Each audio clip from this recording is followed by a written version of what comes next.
Hi, hello, a warm welcome to all UPSC aspirants. So, welcome back to Statecraft IAS Academy YouTube channel. So, today, as you all know, UPSC has released its notification, and there are some major changes in the UPSC 2025 notification. In this video, we will be seeing 10 major changes that the Union Public Service Commission has made in its service process, allocation, etc., and many more. So do tune in for the entire video and note down all the changes which are relevant to you and fill the online application form with due care. So let's begin the video. So the first major change, aspirants, is that there is an increase in the number of services that are listed under the UPSC CSE notification. So what does this increase means? So earlier the Indian Railway Management Service, that is IRMS, was grouped as one service. Now it is degrouped as three different services, that is IRMS Traffic, IRMS Personnel, and IRMS Accounts. All of these three are Group A services. So that means, as you can see, the number of services have from earlier in 2024 was 21 services, and now in 2025 there are 23 services that are listed in the notification. So this is one of the important changes. The second change that we are seeing is mandatory document upload at the prelim stage. So this is to address the previous cases of fraud and ensuring that most eligible candidates go ahead in the examination process. So once eligible candidates go ahead, there will not be any issue of now the candidate has already come to this point, so what can be done? So that question will not arise. This addresses the issue of fraud and ensures transparency, which is one of the foundational values of civil servants, as many of you have seen in ethics. So transparency is reinstalled. So a candidate who is willing to apply for the CSE examination shall on during the online form submit all the documentation. Which are the documentation? First is the birth certificate, that is any documentation confirming the birth. Second, any documentation that is confirming the category which they are applying for. And thirdly, the educational qualification documentation. So these documents of enrollment in education are to be given during the prelims form itself and not after the mains form. And also service preferences as sought by the commission shall also be given during the prelims online application form only and not during the detailed application form of DAF. So you might all be knowing during 2024 document verification and service preferences were asked during DAF, but in 2025 these are asked during the online or the previous before the prelims whatever application we are filling during that period only. So the third major change is educational qualification relaxation for final year students who have been selected to write the mains examination. So what was happening in 2024 is before the mains examination, the final year marks and the results have to be declared in 2024. But as you all know, the mains examination is happening sometime in the end of last week of August or first week of September. There might be some university students who have not yet received their graduation certificate, so it might have caused problems to some of the eligible candidates to not have gotten the opportunity to write the mains examination. On the other hand, what the commission is doing is candidates who have appeared at the qualifying examination passing, which would render educationally qualified for the commission's examination but have not been informed of the results,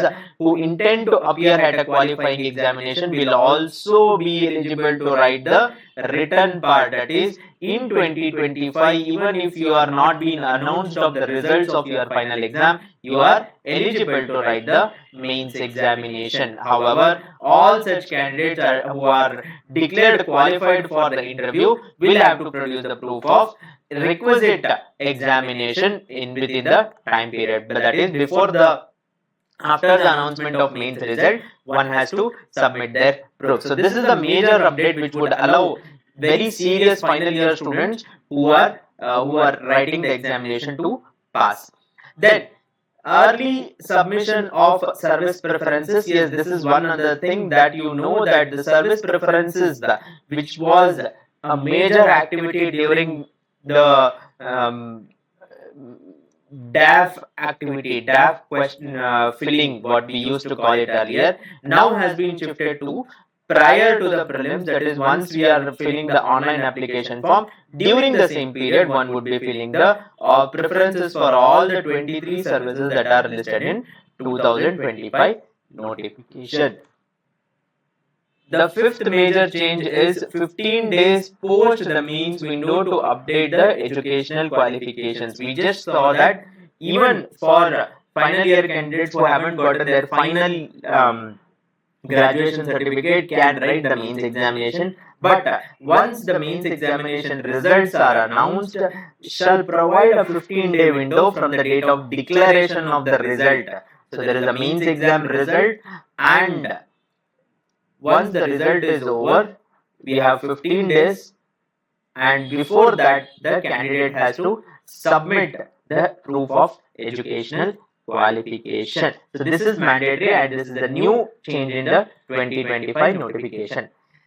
So the sixth change is changes in cadre preference submission. As you all know, cadre preferences was done during detailed application form 2, but in 2025 this will be done 10 days after the prelims result is announced. So the candidate will be have to indicate the order of preferences only for those services which are participating in the 2025 application, and they will have to carefully choose the cadre preferences 10 days post prelims. So the prelims window or the declaration of the result, there will be a time period, and if none of the services is indicated, the candidate will not be considered for service allocation. Let us say in 23 services, if a candidate has not filled preference for one of the service, they will not be considered for that service, and this is to streamline the process of service allocation as such. Okay, so this gives a primary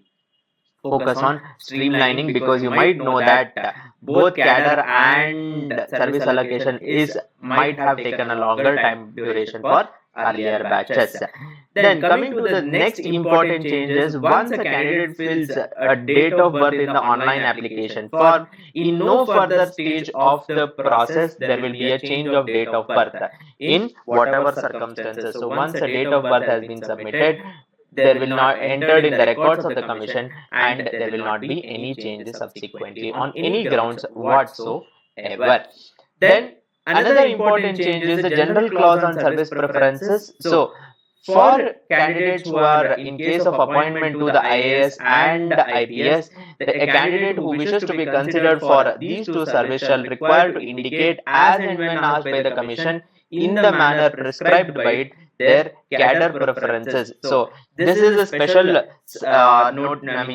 clause given for the IAS and the IPS services. No change in preferences of the services and cadre applicable for both these services once submitted would be permitted, except on certain circumstances provided. So this is another major change. And coming to the public disclosure of the UPSC scores, as you might know, the UPSC gives opportunity for candidates who have gone till the interview round for other job openings. In 2024, what was happening is a public disclosure of these scores for job opportunities was possible, but from 2025 on a restricted portal it would be available, that is with a detailed biodata of the education, percentile, contact, etc. with some registered organizations. They could be PSUs, they could be other listed organizations. So this ensures that both public and private organizations earlier could use,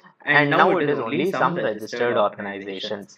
And the 10th and the last of the changes is modifications on the submitted data. That is, in 2024, corrections are allowed in DAF 1 for prelims and tab 2 before the personality test. There have been situations where somebody has entered their employment role as an error. Let's say, for example, they were business analyst and then they had entered it as data analyst or something like that. But in 2025, it allows for only certain windows, correction windows, once after prelims for cadre preferences and before PT for service preferences only. So these are the 10 major changes that we have seen in the UPSC notification of 2025.